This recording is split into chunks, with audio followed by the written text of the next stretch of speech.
Assalamualaikum warahmatullahi wabarakatuh. Perkenalkan, nama saya Sevi Nur Faisya dari Prodi KPIP semester 4 Universitas Islam Bunga Bangsa Cirebon. Di sini saya akan mempresentasikan materi tentang strategi manajemen krisis PR. Yang pertama yaitu pengertian manajemen. Secara etimologi, kata manajemen diambil dari bahasa Prancis kuno yaitu manajemen, yang artinya adalah seni dalam mengatur dan melaksanakan. Manajemen dapat juga didefinisikan sebagai upaya perencanaan, pengkoordinasian, pengorganisasian, dan pengontrolan sumber daya untuk mencapai sasaran secara efisien dan efektif. Yang kedua yaitu pengertian krisis. Kata krisis berasal dari bahasa Yunani krisis atau ikspion yang berarti keputusan, atau boleh juga krisis merupakan suatu masa yang kritis berkaitan dengan suatu peristiwa yang kemungkinan pengaruhnya negatif terhadap organisasi. Pengambilan keputusan pasti memerlukan pemrosesan informasi langkah berani untuk meminimalkan akibat yang tidak diinginkan. Yang ketiga yaitu pengertian public relation. Mendefinisikan fungsi manajemen dari public relation, yakni membangun dan mempertahankan hubungan baik dan bermanfaat antara organisasi atau perusahaan dengan publik yang mempengaruhi sukses atau gagalnya organisasi. Peran dan fungsi public relation dapat terwujud dan terrealisasi dengan adanya strategi yang terencana matang sesuai dengan tujuan yang ingin dicapai dalam perusahaan. Keempat yaitu manajemen krisis public relation. Manajemen krisis public relation dibagi menjadi dua, yaitu yang pertama pengertian manajemen krisis public relation. Manajemen krisis public relation ialah salah satu bentuk saja dari ketiga bentuk kerja public relation dalam respon manajemen terhadap perubahan yang terjadi di lingkungan eksternal organisasi. Yang kedua yaitu 3 aspek dalam manajemen krisis.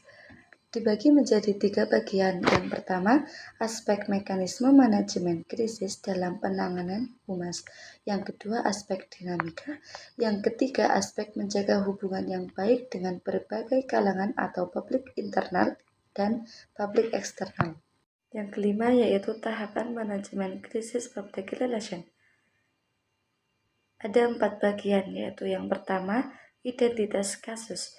Mengetahui faktor penyebab terjadinya krisis adalah satu hal yang harus diketahui kali pertama beberapa saat setelah kejadian. Yang kedua yaitu analisa krisis. Ada beberapa langkah mengatasi krisis untuk menganalisa krisis secara mendalam, sistematif, informatif, dan deskriptif. Salah satu cara untuk menganalisa adalah dengan formula 5W1H, yaitu menganalisis melalui beberapa pertanyaan yang diajukan untuk menetapkan penanggulangan satu krisis. Yang ketiga yaitu mengatasi dan menanggulangi krisis. Seperti halnya, pilihlah orang atau susun tim yang bisa diajak terlibat untuk menangani krisis. Tujuannya untuk menyelesaikan krisis, mengurangi dampak buruk dan mengembalikan citra baik perusahaan.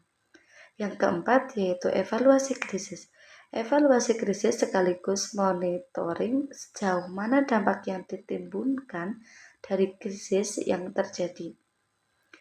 Dan yang terpenting bagaimana mengetahui agar kasus serupa tidak terulang. Yang kelima yaitu strategi manajemen krisis public relation. Strategi manajemen krisis public relation merupakan suatu pendekatan yang terstruktur dalam menangani suatu peristiwa dengan tujuan untuk memberikan pelayanan yang tepat dengan harapan informasi yang diberikan kepada publik dapat tersalurkan dengan cepat, meminimalisir resiko kesalahan informasi dan mengurangi kerugian. Yang terakhir yaitu rangkuman. Strategi manajemen krisis dalam public relation adalah serangkaian langkah yang direncanakan dan diimplementasikan oleh organisasi untuk menangani situasi darurat atau krisis yang dapat merusak reputasi mereka. Setiap situasi krisis memiliki dinamika yang dinamika, dan tantangan yang unik.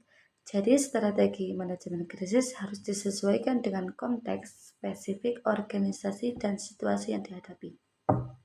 Sekian dari saya, kurang lebihnya mohon maaf. Wassalamualaikum warahmatullahi wabarakatuh.